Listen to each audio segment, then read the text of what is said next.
ఈరోజు వెల్దుర్తి పోలీస్ స్టేషన్లో రిపోర్ట్ అయిన దాసరి నర్సమ్మ అని చెప్పేసి ఈ పెద్దాపురం గ్రామము, తర్వాత ఈ మెల్లూరు విలేజ్ సంబంధించిన పెద్దాపురం హ్యామ్లెట్ సంబంధించిన దాసరి నర్సమ్మ అని చెప్పేసి ఒక 42 సంవత్సరాల ఈ మహిళ మరణానికి సంబంధించి పూర్తి వివరాలు, తర్వాత ఈ హత్యకు సంబంధించిన ఈ కేసులో నేరస్తుడిని కూడా వితిన్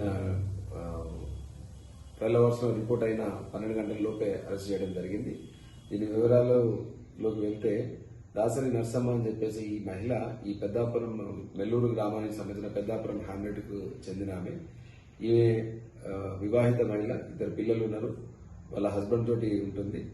ఈ క్రమంలో ఈమెకి అదే గ్రామానికి చెందిన నిందితుడు నేరస్తుడైన ఈ దార మల్లేష్ తోటి ఆమెకు ఎఫ్ఐఆర్ కొనసాగుతుంది.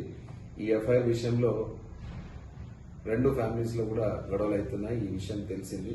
తర్వాత ఈమెను ఈ ఫ్యామిలీస్ కి ఈ గొడవలకి ఈమెనే కారణము అన్న విషయాన్ని ఈ దార మల్లేష్ దృష్టిలో పెట్టుకొని ఆ రోజు 3వ తారీఖు నాడు, మొన్న 3వ తారీఖు నాడు ఈ విషయంలో వాళ్ళ మధ్యన తీవ్ర మార్నింగ్ వాగ్వివాదం జరిగింది. ఆ వాగ్వివాదం తర్వాత ఈమెను అంతం చేయాలని చెప్పేసి అంతకుముందు నిర్ణయం చేసుకున్న దార మల్లేష్ అందులో భాగంగా ఒక నిర్జన ప్రదేశంలోకి ఆమెను తీసుకెళ్లేసి అక్కడ ఆమెతోటి వాగ్వివాదం జరుగుతున్నప్పుడు ఆమె మెడలో ఈ చలికాలంలో ఆమె ఒక చున్ని శారీలో ఉన్న ఆమె మెడలో ఉన్న చున్నితోనే అక్కడ ఉరి బిగించేసి అక్కడికక్కడే చంపేసి రావడం జరిగింది.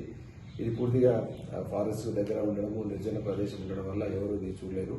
తర్వాత ఈ 3వ తారీఖు నాడు ఈ మహిళ అక్కడి నుంచి కనపడకపోవడంతో వాళ్ళ ఫ్యామిలీ మెంబర్స్ అందరూ కూడా చుట్టుపక్కల, తర్వాత వాళ్ళ బంధువులను ఈ ఎంక్వైరీ చేయడం జరిగింది. అంతకుముందు రాత్రి వాళ్ళ ఇంట్లో గొడవ జరగడంతో ఆ గొడవకు మనస్తాపం చెంది బయటికి వెళ్ళిందేమన్న ఒక అనుమానంతో వాళ్ళంతా కూడా చుట్టుపక్కల అందరినీ వెతికే క్రమం చేసేస్తే తర్వాత మొన్న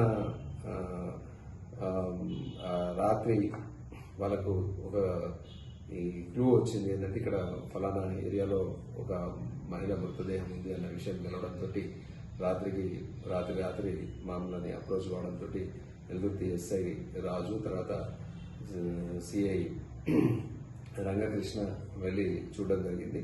ఆ కేసు కూడా మేము నమోదు చేసుకున్నాం. మర్డర్ కేసు నమోదు చేసుకుని దాంట్లో ఇన్వెస్టిగేషన్ చేయడం జరిగింది. అందులో భాగంగా ఈ ఇన్వెస్టిగేషన్ లో ఈయనకు సంబంధించిన వివరాలు అన్న విషయాలన్నీ బయటపడిన తర్వాత మేము పూర్తిగా క్షుణ్ణంగా అన్ని కోణాల్లో విచారించి తర్వాత నేరస్తుని మేము అదుపులోకి తీసుకొని అడగడంతో ఆయన కన్ఫెస్ చేసినాడు, అడ్మిట్ చేసినాడు. ఈ నేరానికి నేనే కారణము, నేనే నేరం చేసినాను. తర్వాత ఆమె ఎట్లయినా తొలగించుకొని తర్వాత ఫ్యామిలీ పరంగా నేనంతా ఆమె అడ్డు. MFSN ఛానల్కు లైక్ చేయండి, షేర్ చేయండి, సబ్స్క్రైబ్ చేయండి.